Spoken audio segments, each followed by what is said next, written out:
Hey guys, it's NoCap, and today we're going to be talking about closed community Naruto games.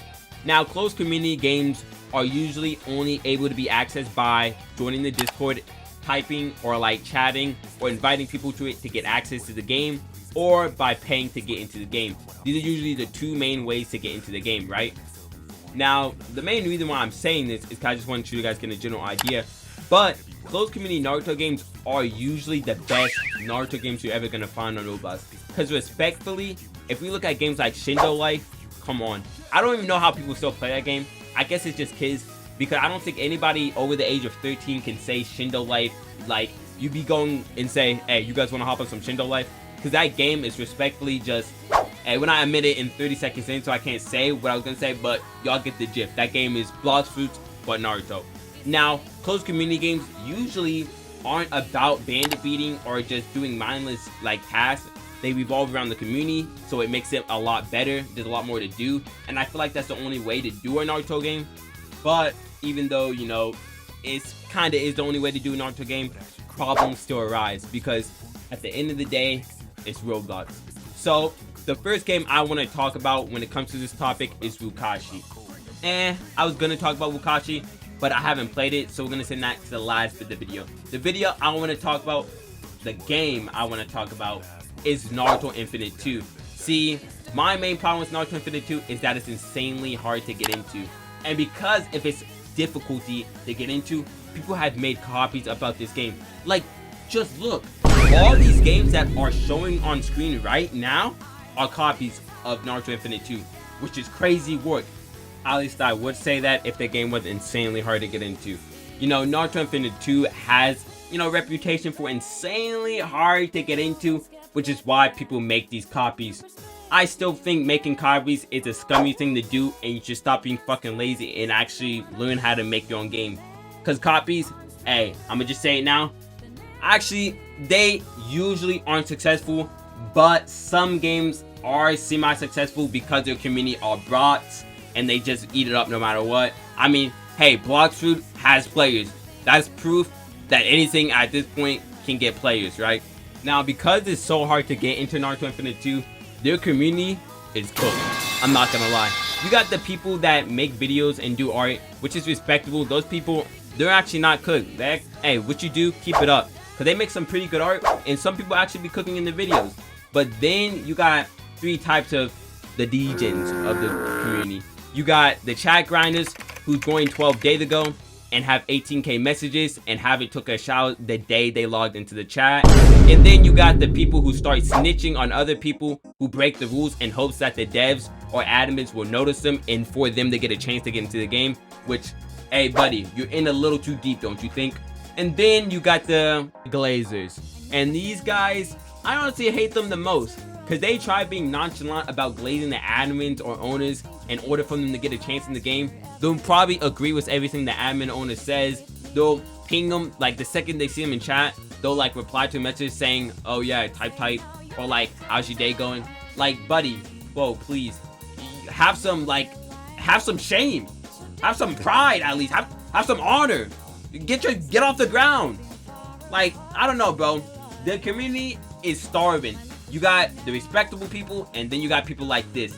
Now, is it warranted for them to have their game to be this hard to get into? Kinda, because I'm not gonna lie, the game, there's no game pass as far as I know. You can't pay your way to get into the game. So they're really doing this like as a passion project. There's really nothing motivating them other than their own community. So it is warranted kind of being this hard to get into, but I still think, come on guys, you let a couple people in. You know, me included, like, so at the end of the day, I really think it should be a little easier, but they have their reasons. At least you don't have to pay like 10k Robux to get into the game, you know what I mean? With that being said about Naruto Infinite 2, let's move on to Wagarashi. Wagarashi, if you actually go on my channel right now, hey, let's do it together. Click on videos, and let's scroll down. So if you scroll down, a lot of my videos, my most popular videos are on this game. And as you can see, none of them are on basically saying this is a good game.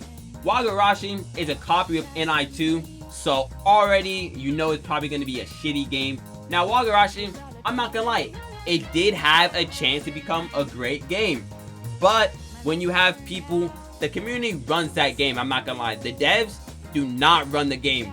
The community does. When they say jump, the devs fucking jump. It's crazy to me because they could actually have a good game there because they have good devs. But because the devs get ran over by the community, they have made their game the most unbalanced shit ever because the majority of the community is like 12-year-olds that don't know what balancing is. They think it's okay for people to spawn in Renegun. If you know what that is, pain. They think it's okay for people to have them eyes on the daily. So that game downfall is that it's too unbalanced, requires no skill, and every time you hop on there, there's always an argument about somebody getting wiped to something unbalanced. But I mean, like, at the end of the day, it is a copy. So what did you really expect? Wagarashi had potential, but when the community of copy fiends runs the game, you're not gonna get a good game. Make your own game if you want to at least start somewhere. Rebuild the whole game up. Because the devs like claiming of Wagarashi, they like claiming that 99% of it is its own game, where that's fucking cap. 99% of it is a fucking copy. I'll give them that. But it is what it is. The problem with Wagarashi, the community runs the game, and it's never going to be really good because the devs don't know how to take control. So I think that game is cooked, and every time I say the game is cooked, it shuts down like a month or two later. As you know, I'm always right. Just kidding. I'm not egotistical. I'm not always right. But when it comes to Wagarashi, I am. That game's shitty. Now, we're approaching the end of the video, but I still haven't talked about Hashi. Now, this game is just ass. I mean, it's also a copy, so what can you expect? It's boring, unbalanced, just like Wagarashi, and overall a shitty experience. I hopped in the game. 5 seconds later, I said I had enough. Never touch that shitty game again. A lot of people just like unbalanced games and just generally not having to use their brain for games. I mean, we're on Roblox at the end of the day, so what can you expect? Like, my motto really is, if it's a Roblox game, don't expect much at all. Because Roblox devs usually are in it for the money and never in it for passion. Which is kind of why I respect Naruto Infinite 2 a little bit. Because the game is really just a passion project. But a lot of these devs, they can make a passion game and money, but it's just easier for them to appeal to little kids, do brain dead stuff, make a bag, and run off with it. They are really like the milk dads, bro. I promise you, a lot of these games, they make their bag, shut it down for 1 or 2 months, Wagarashi, come back, do the shit again, and because the community's brain dead, they're gonna keep on giving them money. So CC Naruto games, they have problems, but these problems only exist because the community lets them. If Naruto Infinite 2, if y'all niggas said, I'm not playing this shitty game because it's insanely hard to get into, they would make it easy to get into. Wukashi, if you turn off your fucking PC while you're playing the game, there's nothing to say about that. Wagarashi, same thing. The game's fucking unbalanced. Maybe they would try making the game better, but if it's working, don't fix it. Now, that's really all I have to say about these games. No cap out, and I'll see you guys later. Like and subscribe, though.